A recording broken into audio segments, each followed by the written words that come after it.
Y con la finalidad de establecer posibles lazos de colaboración, le cuento que Capital 21 recibió la visita de Zhang Yi, quien es encargado de cooperación internacional en radio y televisión en China. Programas y contenidos de Capital 21 son vistos con buenos ojos por el país de la Gran Muralla.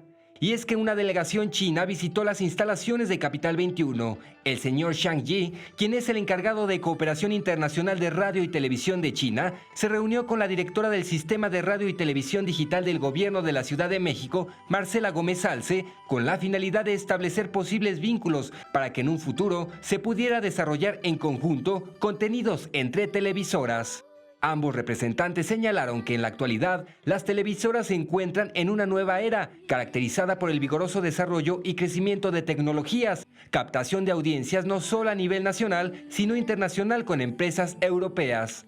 Tras dar la bienvenida a la delegación china, pasillos, foros y producción, así como oficinas, fueron recorridos por nuestros visitantes que desean que entre China y la Ciudad de México exista oportunidades de cooperación, contribución a la promoción del vínculo amistoso de beneficio mutuo de las naciones. Alejandro González, 21 Noticias.